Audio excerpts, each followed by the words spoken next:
Over 339,000 jobs were created in the United States in May of this year. How does that affect real estate? Keep watching, you'll find out.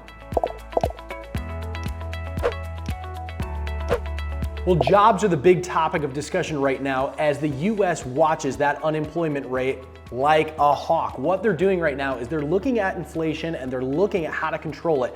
But one thing that is keeping inflation not under control is the unemployment rate. There are over 10 million jobs available right now. That means for every unemployed worker, there is 1.6 jobs available, which means that prices and wages keep escalating. Now, what ends up happening if we can't get this under control? Well, eventually a wage and price spiral starts to occur, and it's even harder to get inflation under control. Well, why does that matter for real estate? Honestly, if you're watching a real estate market update, it means this. Prices are going to continue to escalate for homes as long as workers can continue to pay the prices of these increasing interest rates. That means that if wages do increase by 4% and prices subsequently follow, we're seeing this wage and price spiral that continues to occur. If we look back to December of 2022 and we look at some of the predictions that were made, even by us here or economists nationwide, we saw varieties of predictions from decreases in prices down 20% all the way to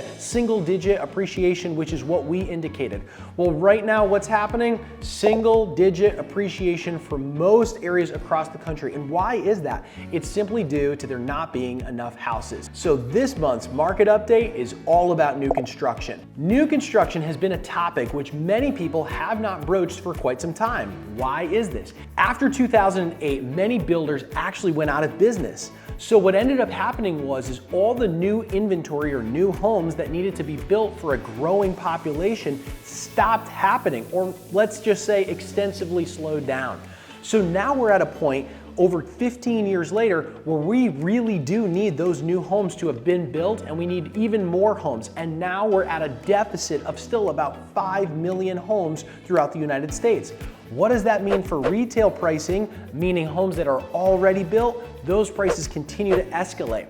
And right now, all of the focus is on new construction right now. So what does this all mean for existing home sales and new construction? Well, existing home sales are actually down 20% so far this year. And in fact, many areas around the country, they're down about 40%. That's incredible. That just simply means, and as a result of not many sellers putting their homes to the market, so there's just not the amount of homes in order to resell. New construction, on the other hand, is up 20%. That means that many home buyers and even sellers who want somewhere to move but don't see a house that they can move to are calling builders so that they can find a place to build the house that they actually want, even if they have to wait a longer period of time and even if it costs a little bit more money. Now, why are they doing this?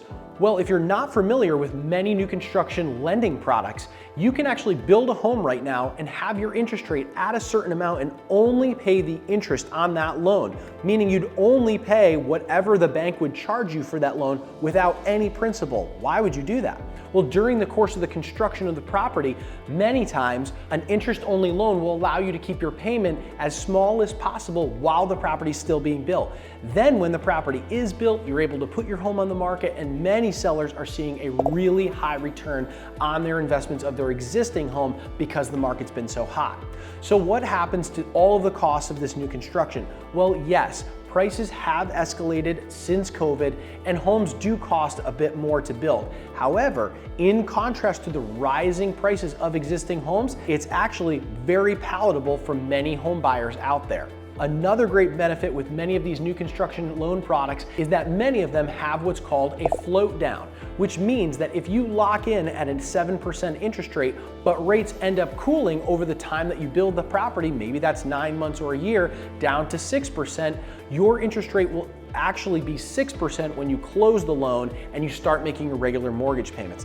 This is actually some pretty great news for people who want to get started on a new build, but are also waiting for rates to kind of cool over the next several months. Well, what may happen? We're not sure if the rates are going to continue to stay flat, increase, or cool. There's a lot of indication on both directions that it could continue to increase because the Federal Reserve has said that they're going to increase rates 2 more times, or it could end up starting to decrease as politics start to get involved and they need to make it look as appealing as possible in the country as the election starts to get underway. So what does this mean for you? If you've been thinking about moving and wanted to sell your home but haven't found a place that you can move to, maybe you want to consider building a new home. Or if you're a home buyer and you've been frustrated, sitting on the sidelines, even over the past year or 2 years because of prices or getting involved in multiple offer situations, and you actually want to just build your own home, please reach out to a Brooke Team agent. We'd love to show you a few upcoming subdivisions that we have in a number of neighborhoods in Connecticut, Massachusetts, Rhode Island,